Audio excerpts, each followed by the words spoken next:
Health zone మన శరీర అవయవాలలో ముఖ్యమైన దాంట్లో కిడ్నీలు కూడా ఒకటి. అసలు కిడ్నీ వ్యాధులు ఎందుకు వస్తాయి? కిడ్నీ వ్యాధి రాకుండా ఎలా నివారించాలి? హెల్దీ కిడ్నీలు ఉంటేనే మనం కూడా ఆరోగ్యంగా ఉంటాం కదా. అసలు హెల్దీ కిడ్నీ ఉండాలంటే ఏం చేయాలి, ఏం చేయకూడదు? వీటి గురించి వివరించడానికి ప్రస్తుతం మనతో పాటు ఉన్నారు నెఫ్రాలజిస్ట్ డాక్టర్ సత్యనారాయణ గారు. వారితో మనం మాట్లాడదాం. నమస్తే సార్. డాక్టర్ గారు చెప్పండి, యాక్చువల్గా అంటే ఈ రోజుల్లో చూసినట్లయితే ఇవాళ రేపు ప్రతి ఒక్కరు కిడ్నీ సంబంధిత వ్యాధులతోనే ఉంటున్నారు. అసలు మన దేశంలో కిడ్నీ వ్యాధులు అసలు ఎందుకు పెరుగుతున్నాయి అంటారు? ఒకటి, ఇప్పుడు మనము రెగ్యులర్గా చూసుకున్నట్లయితే ఇండియాలో మెజారిటీ ఆఫ్ ద కిడ్నీ జబ్బులకి కారణము షుగరు, బీపీ, కిడ్నీ స్టోన్స్ ఇవన్నీ. సో మనకి ఇండియన్ పాపులేషన్లో ఇప్పుడు డయాబెటీస్ ఇన్సిడెంట్స్ కానీ, బ్లడ్ ప్రెషర్ ఇన్సిడెంట్స్ కానీ చాలా ఎక్కువగా ఉంటుంది. ఈవెన్ యంగ్ పీపుల్లో కూడా మనం ఇవన్నీ ఎక్కువగా చూస్తున్నాం. ఎందుకు చూస్తున్నాం అంటే లైఫ్ స్టైల్ చేంజెస్.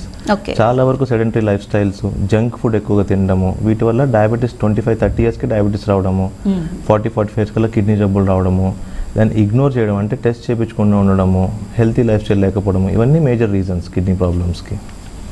సో అలాగే సార్, ఇప్పుడు కిడ్నీ ప్రాబ్లం వస్తుంది అని తెలియజేయడానికి సంకేతాలు ఏమైనా ఉంటాయా మన శరీరానికి తెలియజేస్తారా? ఇప్పుడు మనకి రెగ్యులర్గా హై రిస్క్ పేషెంట్స్ అంటే షుగర్ ఉన్నవాళ్ళు, బీపీ ఉన్నవాళ్ళు, లేకపోతే family history of kidney disease అంటే ఆల్రెడీ ఫ్యామిలీలో ఎవరికొని కిడ్నీ జబ్బు ఉన్నవాళ్ళు, వీళ్ళకి రెగ్యులర్ స్క్రీనింగ్ చెప్తామన్నమాట. రెగ్యులర్ స్క్రీనింగ్ అంటే ఇయర్లీ వన్స్ యూరిన్ టెస్ట్ చేయించుకోవడము, ఇయర్లీ వన్స్ క్రియాటిన్ టెస్ట్ చేయించుకోవడము, and yearly once eye checkup చేయించుకోవడం అంట. వీటిలో ఎర్లీ చేంజెస్ బయటపడతాయి అనమాట. ఎలా అంటే యూరిన్ టెస్ట్లో ప్రోటీన్ కనిపిస్తుంది ఫస్ట్. అంటే కిడ్నీ ఎఫెక్ట్ అవ్వడానికంటే ముందు, కిడ్నీ డ్యామేజ్ అవ్వడానికంటే ముందు యూరిన్లో ఫస్ట్ ప్రోటీన్ లీక్ అవ్వడం స్టార్ట్ అవుతుంది అనమాట. ఈ స్టేజ్లో మనం వాళ్ళని క్యాచ్ చేసినట్టయితే వాటి ప్రివెన్షన్కి అంటే ఫర్దర్గా ప్రోగ్రెస్ అవ్వకుండా చాలా రకాల మందులు ఉంటాయి మనకి. ఓకే. అండ్ ఇప్పుడు కిడ్నీ జబ్బులు లేని వాళ్ళు అంటే రెగ్యులర్గా హెల్తీ అడల్ట్స్, వాళ్ళు once in 2-3 years urine test, creatine test చేసుకుంటే సరిపోతుంది. ఓకే. అండ్ ఇప్పుడు కిడ్నీ వ్యాధి వచ్చింది అని అనగానే ట్రీట్మెంట్కి డయాలసిస్ చెప్తారు. డయాలసిస్ అనగానే చాలామంది అమ్మో డయాలసిసా అని అంటారు. అసలు డయాలసిస్లో ఏం చేస్తారు? ఇప్పుడు ఒకటి ఫస్ట్ థింగ్ ఏంటంటే కిడ్నీ జబ్బు ఉన్న వాళ్ళందరికీ డయాలసిస్ చేయము. ఓకే. కిడ్నీ జబ్బులో కూడా రకాలు ఉంటాయి, స్టేజెస్ ఉంటాయి అనమాట. 1, 2, 3, 4, 5 అని. లాస్ట్ స్టేజ్ వచ్చిన వాళ్ళకే డయాలసిస్ చేస్తాం. ఓకే. ఈ డయాలసిస్లో కూడా 2 రకాలు ఉంటాయి. ఇప్పుడు కిడ్నీ జబ్బులు మనకి ఎట్లయితే 2 రకాలు ఉంటాయి. ఒకటి టెంపరీ జబ్బు అంటే ఇంతకుముందు హెల్తీగా ఉన్న కిడ్నీస్ ఏదైనా కారణం చేత అంటే ఇన్ఫెక్షన్ వల్ల కానీ, లేకపోతే severe dehydration, vomitings, loose stools అవ్వడం వల్ల కానీ, లేదంటే కొంతమంది నాటు మందులు, చెట్ల మందులు తీసుకొని వస్తూ ఉంటారు. వీళ్ళలో టెంపరీగా కిడ్నీ డౌన్ అవుతూ ఉంటుందన్నమాట. వీళ్ళకి కూడా డయాలసిస్ చేస్తాం. డయాలసిస్ ఇస్ నథింగ్ బట్ మనం కిడ్నీ చేసే పనిని బయట నుంచి చేస్తున్నాం అంతే. The purification of blood. Kidney ఏం చేస్తుంది? బ్లడ్ ప్యూరిఫై చేస్తుంది. అదే పని మనం బయట నుంచి చేస్తాం అంతే. సో కిడ్నీ డౌన్ అయినప్పుడు అని మనం చేసే ప్రక్రియని డయాలసిస్ అంటాం అంతే. On the other hand we have permanent damage. అంటే కొంతమంది డయాబెటీస్ ఉన్న వాళ్ళకి, బీపీ ఉన్న వాళ్ళకి, లేదంటే వేరే కిడ్నీ జబ్బులు ఉన్న వాళ్ళకి క్రియాటిన్ స్లోగా రైజ్ అవుతూ వస్తుంది అన్నమాట. వాళ్ళు రెగ్యులర్ ఫాలోఅప్లో కూడా ఉంటారు మనతో. 1.5 నుంచి స్టార్ట్ అయ్యి 2, 2.5, 3, 3.5 అలా పెరుగుకుంటూ పోతుంది. ఒక స్టేజ్ వచ్చిన తర్వాత వాళ్ళకి డయాలసిస్ చేస్తాం. సో వీళ్ళకి డయాలసిస్ కంటిన్యూ అయ్యే ఛాన్సెస్ చాలా ఎక్కువగా ఉంటాయి అన్నమాట. సో ఇట్లా మనం ఏ విభాగంలో మనం చూసుకుని మన ఏ గ్రూప్లో ఉన్నాం, టెంపరీ కిడ్నీ డ్యామేజ్ అయిందా మనకి, లేదంటే పర్మనెంట్ డ్యామేజ్ అయిందా, దీన్ని బట్టి మనం డయాలసిస్ కంటిన్యూ అవుతుందా లేదా అనేది తెలుస్తుంది. ఓకే. అండ్ ఇప్పుడు కిడ్నీ వ్యాధి వచ్చిన తర్వాత కొంతవరకు ఫుడ్ డైట్ కూడా ఉంటుందని అంటారు. అంటే మన రెగ్యులర్ తీసుకునే ఫుడ్లో ఎలాంటి చేంజెస్ చేసుకోవాలి? కిడ్నీ జబ్బు ఉన్న వాళ్ళకి మనం ఏం చెప్తామంటే, ఆల్రెడీ జబ్బు స్టార్ట్ అయింది, జబ్బును ప్రోగ్రెస్ అవ్వకుండా ఆపుకోవాలి అంటే 4 స్టెప్స్ ఉంటాయండి. ఒకటి, డైట్ చేయాలి. డైట్లో ప్రోటీన్ తగ్గించుకోవాలి. ప్రోటీన్ అంటే మనకి మీట్ నుంచి వచ్చే ప్రోటీన్. మీట్ నుంచి వచ్చే ప్రోటీన్ అంటే నాన్ వెజ్ కానీ, చికెన్ కానీ, ఫిష్ కానీ, మటన్ కానీ, ఇవి తగ్గించుకోవాలన్నమాట. స్పెషల్లీ రెడ్ మీట్ అంటాం. అంటే మటన్ కానీ ఇవి రెడ్ మీట్ కింద వస్తుంది. బీఫ్ కానీ, మటన్ కానీ ఇవన్నీ రెడ్ మీట్ కింద వస్తాయి. ఇవి బాగా తగ్గించుకోవాలి. Preferable meet is white meet. Chicken కానీ, ఫిష్ కానీ ఇవి తీసుకోమని చెప్తాము. అది కూడా చాలా లిమిటెడ్ క్వాంటిటీలో తీసుకోమని చెప్తాము. ఇవి కాకుండా సాల్ట్ తగ్గించాలి, కారము, మసాలాలు, junk food, packaged food, preserved items, ఇవి కాకుండా బేకరీ ఐటమ్స్, ఇవన్నీ తగ్గించుకోవాలి మనం. ఇది first. Second, regular medication. Third, regular checkup. 4, హెల్తీగా ఉండడం. హెల్తీగా ఉండడం అంటే ఎక్సర్సైజ్ చేయడం, ఏదో కొంత ఫిజికల్ యాక్టివిటీ ఉండడం. ఇవన్నీ చేస్తే ఈ కిడ్నీ జబ్బు ఉన్న వాళ్ళు కూడా ఎంతో కొంత ప్రోగ్రెషన్ని మనం ఆపచ్చు. ఓకే. అండ్ ఇప్పుడు చాలా వరకు కిడ్నీ ట్రాన్స్ప్లాంట్ చేస్తూ ఉంటారు. ఆ కిడ్నీ ట్రాన్స్ప్లాంట్ అయిన తర్వాత వాళ్ళు ఎలాంటి జాగ్రత్తలు తీసుకోవాలి? కిడ్నీ ట్రాన్స్ప్లాంట్ అయిన వాళ్ళకి ఫస్ట్ 3 to 6 months చాలా క్రూషియల్గా ఉంటుందండి. జనరల్లీ వాళ్ళని ఐసోలేట్ అయిపోమని చెప్తాం. అంటే వాళ్ళకి ఒక సపరేట్ రూము, అండ్ వాళ్ళ రూమ్లోకి జనరల్లీ ఎవరిని అలో చేయకుండా ఉండడము, చాలా తక్కువ ఫర్నిచర్ పెట్టుకోవడము, వాళ్ళకి సపరేట్ వాష్రూమ్ పెట్టడము, ఆ వాష్రూమ్ వేరే వాళ్ళు యూజ్ చేయకుండా ఉండడము, ఇవన్నీ చెప్తాం అనమాట. సో ఇది ఫస్ట్ 3 to 6 months ఎందుకు చెప్తామంటే, ఫస్ట్ 3 to 6 monthsలో మనకి ఇమ్యూనిటీ అనేది చాలా తక్కువగా ఉంటుంది. మనం ఇచ్చే ఇంజెక్షన్స్ వల్ల కానీ మందుల వల్ల కానీ చాలా హై డోసెస్లో ఇస్తూ ఉంటాం అనమాట. సో ఈ ఇమ్యూనిటీ తక్కువ ఉండడం వల్ల వాళ్ళకి జనరల్ పబ్లిక్లో మనం తిరగనిస్తే కనుక వాళ్ళకి ఇన్ఫెక్షన్ వచ్చే ఛాన్స్ ఎక్కువగా ఉంటుంది. ఈ డోసెస్ అనేవి మనం 3 months తర్వాత చిన్నగా తగ్గించుకుంటూ వస్తాము. By the end of 6 months ఈ డోసెస్ అనేవి చాలా మినిమల్గా ఉంటాయి. ఇట్లా అప్పుడు వాళ్ళకి కొంచెం రెస్ట్రిక్షన్స్లో తీసేస్తూ ఉంటాం అనమాట. అంటే బయటికి వెళ్ళొచ్చు కొంచెం, కానీ మాస్క్ పెట్టుకోవాలి, బయటికి వెళ్ళొచ్చు కానీ క్రౌడెడ్ ప్లేస్లోకి వెళ్ళకూడదు, బయట తినొచ్చు కానీ అన్హైజీనిక్ ప్లేస్లో తినకూడదు, ట్యాబ్లెట్స్ మిస్ చేసుకోకూడదు. అట్లా first 6 months is very crucial. దాని తర్వాత చిన్నగా రెస్ట్రిక్షన్స్ అనేవి తగ్గిపోతూ ఉంటాయి. కానీ ఎంతో కొంత రెస్ట్రిక్షన్స్ లైఫ్ లాంగ్ ఉంటూనే ఉంటాయి. సో వాళ్ళు నార్మల్ పీపుల్ లాగా ఉండలేరా? నార్మల్నే చెప్పొచ్చు, with some restrictions, mild restrictions. ఇప్పుడు మీరు బయటకు వెళ్ళొచ్చు కానీ మాస్క్ పెట్టుకోవాలి, బయట తినొచ్చు కానీ ఎక్కడ పడితే అక్కడ తినకూడదు. సో వీటిని నా ఉద్దేశం రెస్ట్రిక్షన్స్ అనకూడదు. Maybe they are leading a healthy life, అంతే. ఓకే. ఎవరైనా సరే కిడ్నీ డొనేట్ చేయడం సేఫేనా? కిడ్నీ డోనర్స్లో 95% ఏమీ ప్రాబ్లమ్స్ రావండి. Very rarely 1 to 2%, at the maximum 3 to 4%. ఈ లాంగ్ రన్లో అది కూడా ఇమీడియట్గా ఏమి ఉండవు వాళ్ళకి. Over a period of time, over 10 years 15 years వాళ్ళకి కిడ్నీ ఎఫెక్ట్ అయ్యే ఛాన్స్ ఉంటుంది. But generally 95 to 97% of the times kidney donation is very safe. And me kidney తీసుకునే ముందు జనరల్లీ మీరు ఓవరాల్ హెల్త్ చెకప్ చేసి మీరు కిడ్నీ డొనేషన్కి ఎలిజిబుల్గా ఉన్నారో లేదో చూసిన తర్వాతే డాక్టర్ మిమ్మల్ని డోనర్గా యాక్సెప్ట్ చేస్తారు. అంటే ఎవరు వస్తే వాళ్ళని డోనర్గా యాక్సెప్ట్ చేయరు. ఫర్ ఎగ్జాంపుల్ మదరు సన్ ఉన్నారనుకోండి, మదర్ డయాబెటిక్, ఆమె డోనర్గా తీసుకోము మేము. ఆమె ఎంత ఎమోషనల్గా ఎంత ఇంట్రెస్టెడ్గా ఉన్నా కూడా మేము తీసుకోము అనమాట. లేదంటే మదర్కి ఆల్రెడీ కొంత క్రియాటిన్ ఎక్కువగా ఉంటుంది, ఆమె డోనర్గా తీసుకోలేము. సో ఫస్ట్ వాళ్ళ హెల్త్ అసెస్ చేసి దాని తర్వాత డొనేషన్కి వాళ్ళు ఎలిజిబుల్ లేదో చూస్తాం. కొంతమంది గర్భిణీ స్త్రీలలో కూడా అంటే చూస్తున్నట్లయితే లోపల బేబీకి కూడా చిన్న చిన్న ప్రాబ్లమ్స్ ఉన్నట్లు తెలుస్తుంది. కిడ్నీస్లో వాపు రావడము బేబీకి. సో అలాంటివి అసలు ఎందుకు వస్తాయి? ఇవి కంజనిటల్ అనామలీస్ అంటారమ్మా. వీటిని మనం మెడికల్ టెర్మినాలజీలో క్యాకెట్ అంటాం. అంటే congenital anomalies in kidney urinary tract అంటాం అనమాట. అంటే స్వతహాగా ఇప్పుడు ఏదైనా ఏంటంటే మనకి పుట్టుకతో ఇప్పుడు మనకి చిన్న అండం ఉంటుంది, దాన్ని రెప్లికేట్ అయ్యి అన్ని ఆర్గాన్స్ని జనరేట్ చేయాలి బాడీ గర్భంలో ఉన్నప్పుడు. ఈ జనరేషన్ ప్రాసెస్లో ఎంత తప్పిదాలు జరిగితే దాన్ని కంజనిటల్ అనామలీస్ అంటాం. ఇప్పుడు మనకి బేబీ కిడ్నీస్లో వాపు ఉన్నాయి, ఉమ్మునీరు తక్కువ ఉంది, ఉమ్మునీరు ఎక్కువ ఉంది, ఇవన్నీ ఏంటంటే ఈ కంజనిటల్ అనామలీస్ అంటాం అన్నమాట వీటిని. సో అలా ఉన్న వాళ్ళకి కిడ్నీలో వాపు రావడము, కొంతమంది ఒక కిడ్నీ ఫామ్ అవ్వకుండా ఉండడము, కొంతమందికి కిడ్నీ వేరే చోట ఉండడము, ఇవన్నీ మనం ఈ ప్రాసెస్లో ఏదన్నా అవకతవకలు ఉన్నప్పుడు ఇట్లా కంజనిటల్ అనామలీస్ చూస్తూ ఉంటాం. అలా కిడ్నీ వాపుతో పుట్టిన బేబీకి అసలు ఎలాంటి ట్రీట్మెంట్ చేస్తారు? దానికి వాపు కూడా కారణాలు ఉంటాయి. మళ్ళీ ఫర్ ఎగ్జాంపుల్ ఈ కిడ్నీలో వాపు ఉందనుకోండి, మగవాళ్ళల్లో అయితే మగపిల్లల్లో అయితే కనుక పోస్టీరియర్ యూరిథ్రల్ వాల్వ్ అని ఉంటుంది, దానికి సర్జరీతో ఆప్షన్ ఉంటుంది. కొంతమందికి న్యూరోజెనిక్ బ్లాడర్ అని ఉంటుంది, అది దానికి మళ్ళీ వేరే ట్రీట్మెంట్ ఉంటుంది. ఓకే. అట్లా ఇప్పుడు చాలా వరకు అంటే చిన్నపిల్లల్లో కూడా కిడ్నీ ప్రాబ్లమ్స్ వస్తూనే ఉన్నాయి. అంటే గర్భంలో అని కాదు, సో బయట కూడా చిన్న ఏజ్లో వాళ్ళకి కిడ్నీ ప్రాబ్లమ్స్ వస్తున్నాయి. ఎందుకు? దీనికి జెనెటిక్ ఫ్యాక్టర్స్ ఒకటి కారణంగా ఉంటుంది. అంటే ఈ కంజనిటల్ అనామలీస్ ఎవరైతే పుట్టారో, చిన్నపిల్లలు ఎవరైతే గర్భం నుంచే కిడ్నీ ప్రాబ్లంతో పుట్టుంటారో వాళ్ళు పెరిగే కొద్దీ ఈ కిడ్నీ జబ్బు పెరుగుతూ వాళ్ళు ఒక స్టేజ్లో డయాలసిస్ మీదకి వెళ్తూ ఉంటారు.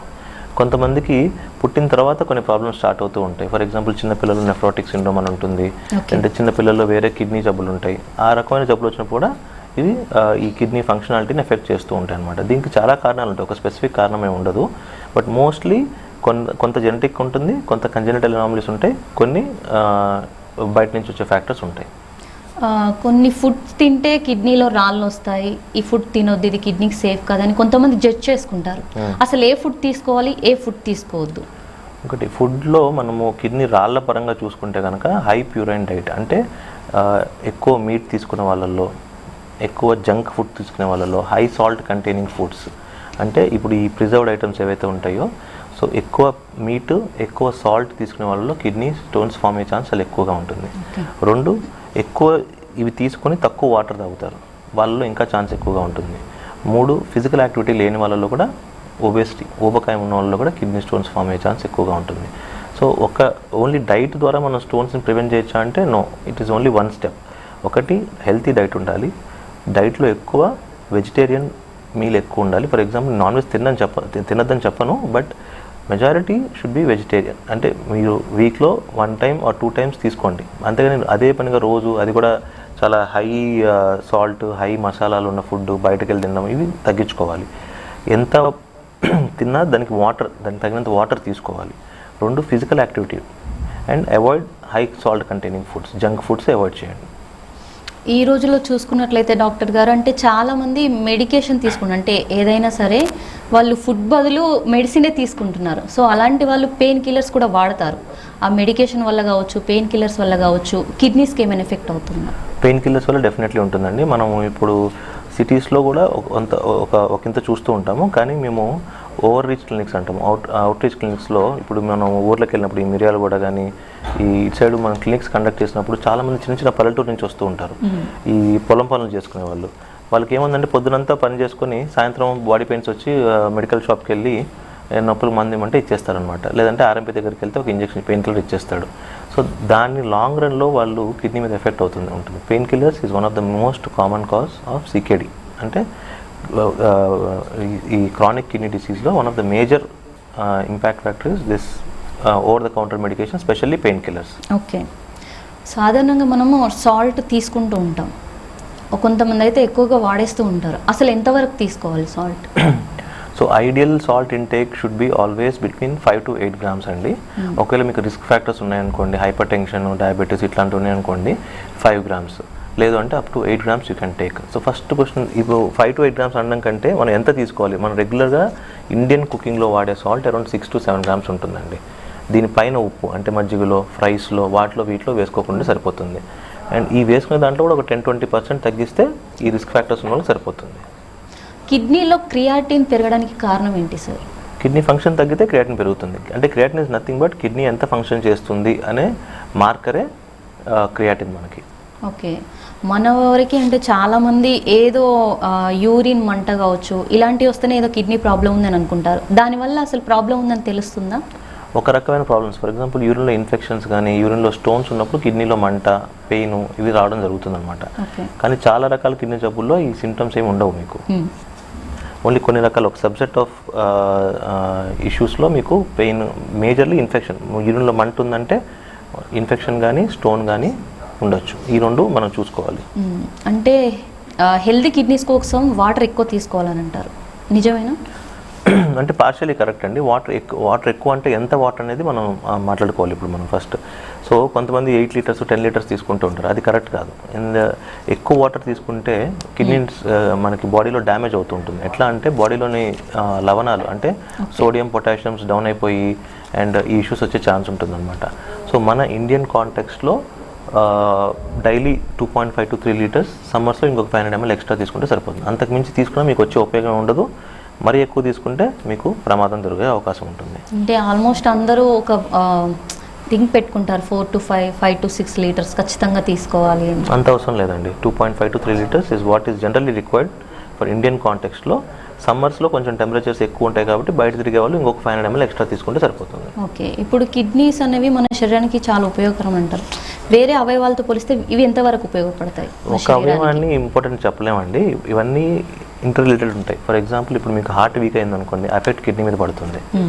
కిడ్నీ వీక్ అయిపోయింది అనుకోండి, ఆ ఎఫెక్ట్ హార్ట్ మీద పడుతుంది. లివర్ వీక్ అయిపోయింది అనుకోండి, ఆ ఎఫెక్ట్ కిడ్నీ మీద పడుతుంది. సో ఇట్లా అన్ని ఇంటర్ రిలేటెడ్ ఉంటాయి. ఒక అవయవాన్నే సూపీరియర్ అని చెప్పలేము. Okay, it's all inter related system, ఒక సిస్టమ్ లాగా పనిచేస్తూ ఉంటుంది. సో ఈ సిస్టంలో ఒక పార్ట్ దెబ్బతిన్నా మిగతా వాటి మీద ఎఫెక్ట్ కనిపిస్తూ ఉంటుంది. So all are important. Okay, healthy kidneys కోసం మీరు టిప్స్ అడిగితే ఏం చెప్తారు? ఒక 5 to 6. ఒకటి, డ్రింక్ ఎడిక్వేట్ వాటర్. మరీ తక్కువ తాగద్దు, మరీ ఎక్కువ తాగద్దు. Junk food and meat avoid చేయడానికి ట్రై చేయండి, కట్ డౌన్ చేయడానికి ట్రై చేయండి. High salt containing foods and ఈ ఫాస్ట్ ఫుడ్స్ స్పెసిఫికల్లీ అండ్ ఈ packaged foods, preserved foods avoid చేయండి. డైలీ మీ డే టు డే రొటీన్లో ఎంతో కొంత ఫిజికల్ యాక్టివిటీని ఇంక్లూడ్ చేయండి. ఒకవేళ మీకు రిస్క్ ఫ్యాక్టర్స్ ఉన్నట్లయితే కనుక ఇయర్లీ వన్స్ అన్న కిడ్నీ హెల్త్ చెకప్ చేయించుకోండి. ఓకే, అండ్ ఇప్పుడు చాలామంది కిడ్నీ పేషెంట్స్ని ప్రోటీన్ ఫుడ్ కట్ చేయమని అంటారు, చేయొచ్చా? ఎంతవరకు? కిడ్నీ పేషెంట్స్కి ఎస్, కిడ్నీ స్టేజ్ని బట్టి అందరికీ ప్రోటీన్ ఫుడ్ రెస్ట్రిక్ట్ చేయాల్సిన అవసరం లేదు.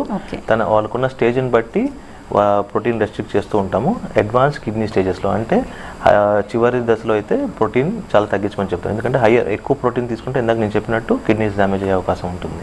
డైలీ ఒక కోకోనట్ వాటర్ తీసుకోమని అంటారు, అంటే హెల్దీ కిడ్నీ కోసం కావచ్చు, లేదంటే కిడ్నీ పేషెంట్స్ కోసం కావచ్చు, అది ఎంతవరకు సహాయపడుతుంది? కిడ్నీ పేషెంట్స్కి కోకోనట్ వాటర్ చెప్పమండి, దట్స్ ఎ మిత్. కోకోనట్ వాటర్లో, బనానాస్లో, వీటిలో పొటాషియం కంటెంట్ చాలా ఎక్కువగా ఉంటుంది. సో ఈ కిడ్నీ పేషెంట్స్లో పొటాషియం లెవెల్స్ చాలా ఎక్కువగా ఉంటాయి. సో ఇలా హై పొటాషియం కంటైనింగ్ ఫుడ్స్ తీసుకున్నప్పుడు సడన్గా పొటాషియం లెవెల్స్ పెరిగి హార్ట్ పైన ఎఫెక్ట్ పడే అవకాశం ఉంటుంది.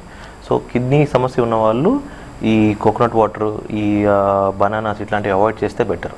సో రెగ్యులర్గా తీసుకోవచ్చా ఒక coconut water daily? Normal people తీసుకోవచ్చు, బట్ కిడ్నీ పేషెంట్స్ మాత్రం we should try to avoid as much as possible. Salt తగ్గించడం కిడ్నీకి సేఫా? అంటే కంప్లీట్ జీరో చేయకూడదు.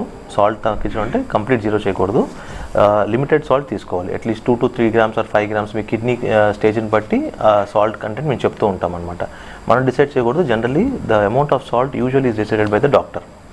అండ్ హెర్బల్ రెమెడీస్ కావచ్చు, ఆయుర్వేదిక్ మెడిసిన్ కావచ్చు, కిడ్నీస్ పైన ఎఫెక్ట్ చూపించవు అని అంటారు, నిజమేనా సార్? లేదండి, చాలా నాటు మందులు, చాలా చెట్ల మందులు వాడి కిడ్నీ డ్యామేజ్ అయ్యి వచ్చిన వాళ్ళు చాలామంది ఉంటారు. సో ఇవి అన్నీ అలా చేస్తాయని చెప్పను, బట్ చాలా వరకు ఈ చెట్ల మందుల వల్ల, నాటు మందుల వల్ల కిడ్నీ మీద ఎఫెక్ట్ పడే అవకాశం చాలా ఎక్కువగా ఉంటుంది. Okay, thank you sir. అంటే చాలా చక్కగా అన్ని వివరాలు మాకు అందించారు. అండ్ ఎలాంటి ఫుడ్ తీసుకోవాలి, ఎలాంటి ఫుడ్ తీసుకోకూడదు, హెల్దీ పేషెంట్ అంటే హెల్దీ కిడ్నీ కోసం ఎలా తినాలి, తినకూడదు, ఇలాంటివన్నీ మాకు చాలా చక్కగా వివరించారు. Thank you so much. చూసారు కదా, ఇది ఇవాల్టి హెల్త్ జోన్. రేపటి కార్యక్రమంలో మళ్ళీ కలుద్దాం. నమస్తే.